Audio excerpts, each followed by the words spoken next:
Anxiety Therapist. Thanks for listening to me today.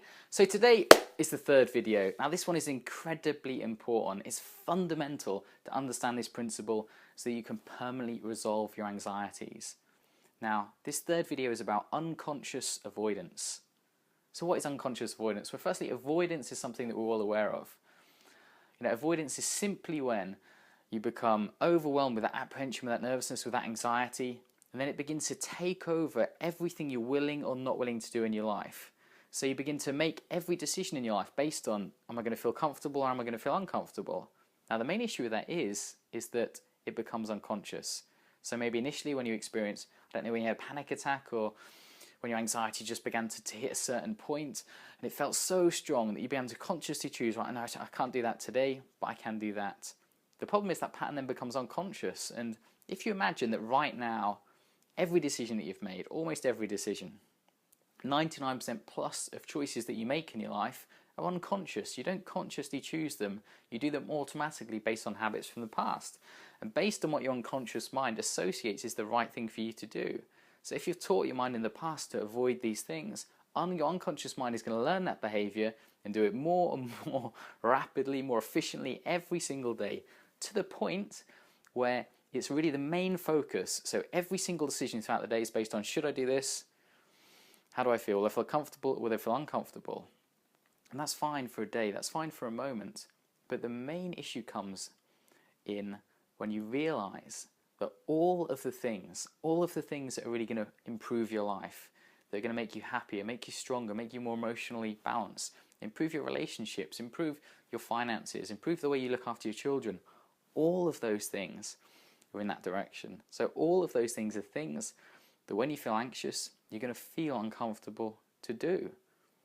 And the more you avoid them, the more you begin to follow habits and behaviors automatically that don't improve your life, that cause you more problems in your relationship and your finances, that really stop you improving your emotional well-being, so you get more anxious or more fearful in your life. So unconscious avoidance is something that really hurts every single thing in your life. It stops people in so many different ways moving forward, but people aren't really aware of it. As soon as you experience anxiety for maybe a month or more, it just becomes a pattern, a habit that you follow on a day-to-day basis.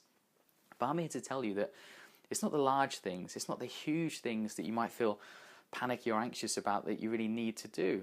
The importance is for the small things. The small things are the things that condition your mind to either follow that unconscious avoidance or to begin to create a new habit in your life. So when I'm working with clients each day at my clinic in Norwich, I help people to focus on the small things that they can do, but they don't do because it feels easier to in the moment. Things that they're not massively uncomfortable about, but they just simply don't do because they've got followed that pattern on a day-to-day basis. And these small things build up every single day. Someone feels more empowered, more confident, more able to step out that comfort zone. Their anxiety begins to decrease. They begin to feel in themselves empowered towards doing those things rather than before they just felt they needed to naturally avoid those things. And that's just over a week. It can make a tremendous difference in their life. So I ask you to take that position up in your own life. Just really begin to look at the small things. Don't focus on the big things and say, well, I can't do those, so I can't do this. Focus on the small things that you know you can do, that you know you're probably maybe not even uncomfortable at doing, but you've just got used to avoiding for no reason at all. And make the decision this week. Just begin taking those small but important steps forward, and you may surprise yourself how different you can make yourself feel, think and act just in a short period of time.